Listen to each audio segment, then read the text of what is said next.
some stupid reason. Part 1. White Clouds. Guardian Moon. Where the goddess dwells.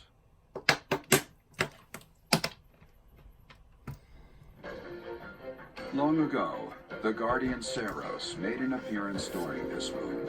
She had been summoned by the goddess, whose soul was suffering as the flames of war raged across Fogland. Some believe that high in the sky above Saros, the Immaculate One's mighty wings are what powered the strong winds carrying the Guardian and her forces into battle.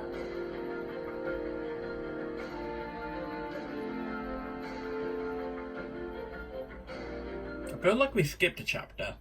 I'm hoping we haven't.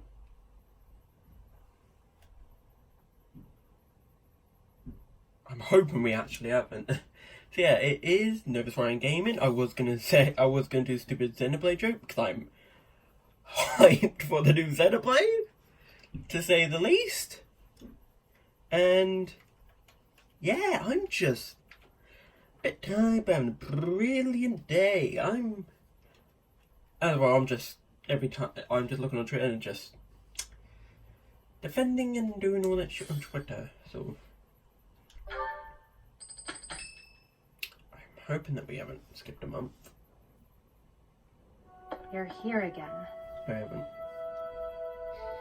Professor, you've been crying. So, even you cry sometimes. Oh, I suppose that was thoughtless of me to say.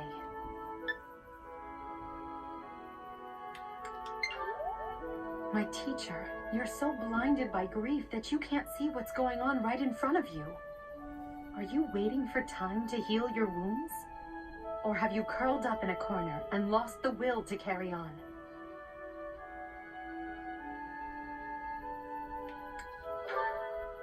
It's not like you to speak to me like that. You know I'd never ask you a question without purpose. Only you can truly understand your own sadness. Others can sympathize, or even empathize, but all anyone else can offer are the tears of an outsider looking in. So I have no intention of crying for you, or of standing still with you. All I can do is promise to reach out my hand when the time comes for me to move forward. The mysterious organization that was carrying out experiments in Remire Village and the chapel, they're up to something near Garrick Muck. The Archbishop has sent the Knights to undertake a large-scale investigation. No information has surfaced yet, but our enemies will soon be discovered. When they are, will you lead us into battle? Or will you just sit here, with no thought for the future that is fast approaching? My teacher, there is a choice to be made. I hope you make the right one. My. She really is quite arrogant. She spoke her mind without an ounce of reservation. But she is right. The time has come to stand again. You know already what your answer is. Oh, thank you. You saved me. If you were to die, then the mystery of our bodies would be revealed. Preventing that was my only aim. I'm afraid you must remain, Kranya. There is something I need you to do. Oh, of course. I am always happy to cooperate with Solon. Leave it to me. How annoying. Flame Emperor, is she offending you? Unfortunately, we cannot take our eyes off her, so there is nothing to be done. You are our greatest creation. We use the defiled beast's blood as the fuel to your flame, that you may burn even the gods. Now is the time to cleanse Fodlan with that power and bring forth our salvation. There will be no salvation for you and your kind. Those responsible for such gruesome deeds in Dusker and Enmar. All so that you may acquire the strength you need, all for a purpose. The Flame Emperor seemed pissed. Very pissed. Sure. Professor, got a minute? Look, I'm sorry I snapped at you. I didn't mean to lose my temper. I was rude to you. I should have known better. Huh, I thought you might say that. And that way, you're just like Captain Gerald. You accept other people. You don't let petty details get under your skin. Well, when I was a kid, I kind of latched onto him. I've been calling myself his apprentice ever since. He spent some time in the village I grew up in. Actually, you weren't with him back then. Why not? Huh. Maybe he left you with a relative or something. Anyway, back then, Gerald's job was to deal with poachers. Well, they were bandits, but we called them poachers. Nobody in the village could stand up to them. But your dad, he took them on like it was nothing. I was so impressed. All I could think was how amazing mercenaries were. I'd lived in that tiny village my whole life, so to me, Captain Gerald was nothing short of a legend. So I went right up to him and I told him I was going to be his apprentice. He didn't stick around long after that, but he did teach me a lot while he was with us. Tactics, strategy, training routines, it was all so new and exciting. So after he left, I kept at it, kept training, just like he taught me. Me too. I always planned to meet him again once I became a top-tier mercenary. But I'm just glad I got to see him, to thank him properly and all. I've spent my whole life working to become a great mercenary like your father. There were so many times when I wanted to ask his advice, but I couldn't. I just had to make do. That's how I've made it this far. Just hard work, all on my own. But then you come along. And it's like you don't appreciate Captain Gerald at all, or how lucky you were to have him around your whole life. No, it still really bothers me. You might be his kid, but I'm still his best apprentice. Got it? That stinks since Gerald died last episode. Oh, that stinks. It stings. Ingrid, let's hold the tea party. Let's go on. Thank you for inviting me. Thank you. Do. Yeah, I'm just excited for Xenoblade. I'm like, as soon as the pre-order's coming out, just pre-order, Quite just delicious. straight away. Though I am saving money. Yes. Gifts that you like to receive. Yeah. Yes. Yes. Tell me about. No, I was supposed to get fish and save properly. Wow. And will I continue? No, just nice. Thank you for the treat. It's literally annoying when you only get 2. And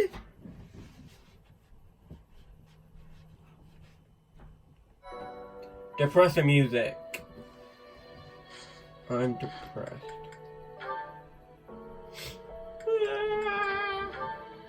So we're gonna do these supports. So we have Ferdinand, Dorothea, and we're seeing this one.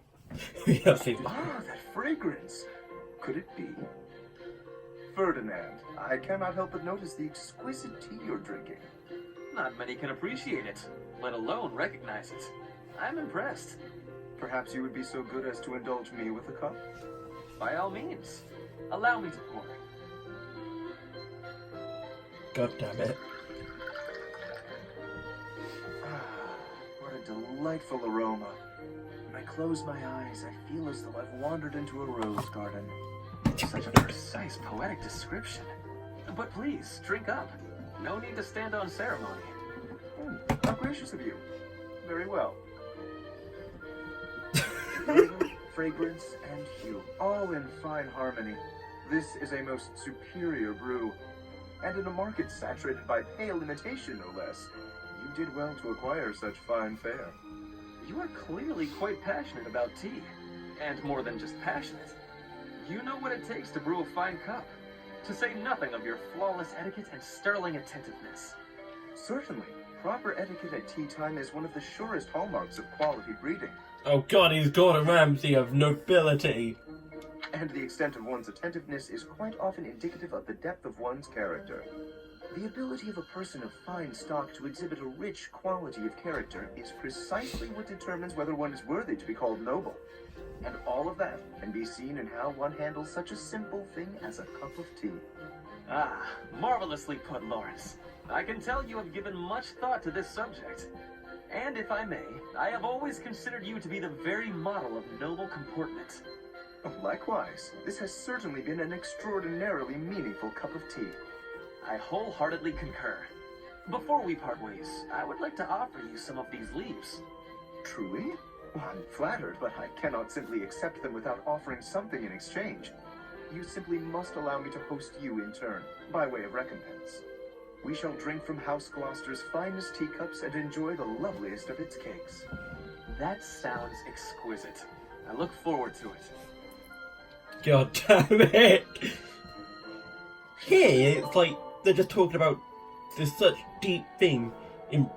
While in England, it's like, okay, you either know how to do it right, aka bit of milk, water, bit of milk. Take the tea bag out, 2 sugars, or something around that adjustment. Here, so they go so in depth, and it's just, what? What? Oh no, it's Felix. He's coming right at me. If I run, he'll chase me. Maybe if I just hold really, really still.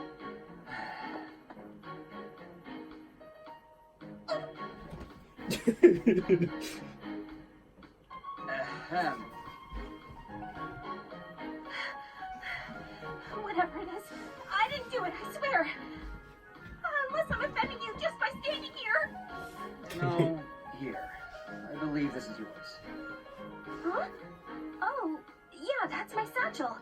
Wait, where did you get that? Stop asking questions and just take it. No! Trap! It's a trap! Why are you acting like this? Acting?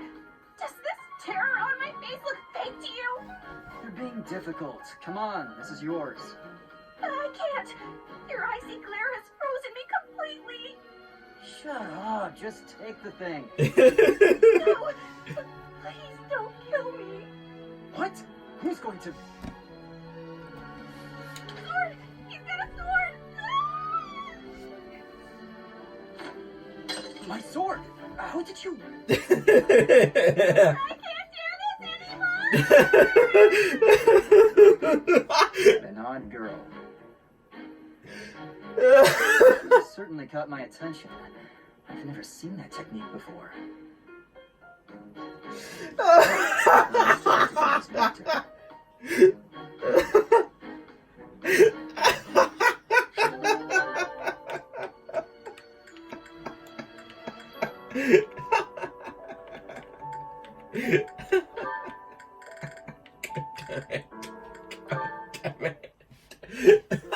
Shamir, you are training away from the ground of training. Ah, Petra. Well, it looks like it might rain. I have understanding. Rain training can cause unhealthiness. Can I give you a question now? Sure. You come from Dagda, I think. Why are you working at the monastery? You can tell I'm from Dagda? Oh, I suppose Bridget is our neighbor. As for why I work here, that's simple. I work to live. Rhea took me in when I had nowhere else to go. I'm here to repay my debt. I don't plan to return to Dagda anytime soon. But Fodlan is an enemy for you, right? Are you feeling okay about that? The only ones I've fought in person are the Imperial Army. I carry no ill will toward anyone else. I have gratitude for your answering. You have given me understanding. How about you? Do you hate them? The Empire is your father's enemy, no? And it's Dagda's fault that Bridget got pulled into the war at all. So, do you hate Dagda? Or do you see that as none of your concern? The fault is not of Dagda. My father made his own choice to be joining the war. I cannot say I have no hatred for the Empire, but I do not have any for Edelgard. When I came here, she was always helping me. Makes sense. You can hate a country without hating its people. You speak with such honesty. It is very amazing. I'm not that special. I just don't let emotions get in my way. That's a little bit better, but I believe there's one more. So one with Felix, and then Dorothy. I'm going for another Felix, and then we're going to see the Dorothea's one. If you don't have any business here, go away. You're bothering me. Finally spotted me, did you? What do you want? They say you're the best. I wanted to see your training with my own eyes. Spying on people. Is that a hobby of yours? I hope you got your fill. Enough to see how to beat you, at least. You think you can beat me? That's right. See, I was trained by... Gerald, yes. So you know. I heard he was your teacher. Perhaps we should test you. See how much of your training sank in. I'm ready if you are. Okay, I'll give you a chance. Sounds good. When? I'll let you know. In the meantime, practice.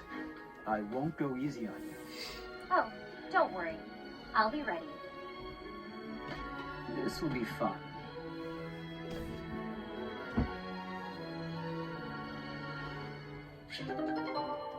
And looking down at the press.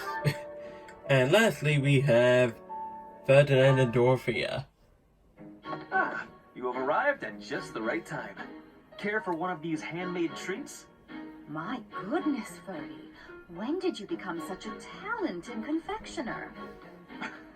Oh, Dorothea, I am hardly an expert. Nevertheless, you have managed to make some tasty-looking treats. Well, it is the first time I have tried my hand at it. Honestly, there were several unsuccessful attempts preceding this batch. I made these pastries to solve that riddle you gave me. The reason you despise me. Oh? You said I was like a bee. The bee is a dutiful worker, just as I am. But the bee inherits a capacious home, with a wealth of honey. Similarly, I inherited my fortune. I did not receive it as a reward for my labor. I surmise that perhaps you feel differently about me if I earned something all on my own. That was my plan, to emulate your transformation from desperate pauper to successful songstress. All on your own? Did you renounce your nobility? Give away your riches? No, I made these. I obtained all the ingredients on my own, without anyone's help. You mean you got the sugar and the flour? Yes. To earn the flour, I worked in the fields. To earn the sugar, I carried a merchant's wares. Who did the cooking? You? Naturally. I took on some extra chores in exchange for use of the kitchen at night. I have to admit, that's impressive. Hey, it looks like you had a bit of an accident. Is your hand okay? I burned myself a little while I was baking. Nothing to worry about. Nonsense. That burn will scar you now. Come on, let's get you to the infirmary. Wait, Dorothea! You have yet to try my treats. You should be fine now, Ferdy. Big shot nobles have to treat their bodies with care just like the rest of us. There you go again. Noble this, noble that. Though you did say it with less disdain than usual. Nothing gets past you. As it were, I may have reconsidered you a little. You have reconsidered me? Finally! Just as I had hoped, we are becoming friends. Now then, I propose that we... I only said I reconsidered a little. And you still haven't figured out why I said you're like a bee. Which is funny, because you look like a bee right now. Bye! So, I am still a bee. A completely mystified bee. Yeah, I don't understand. I still don't understand B. Okay. So yeah, on the next episode of Fandom Free Houses, we are going to be exploring.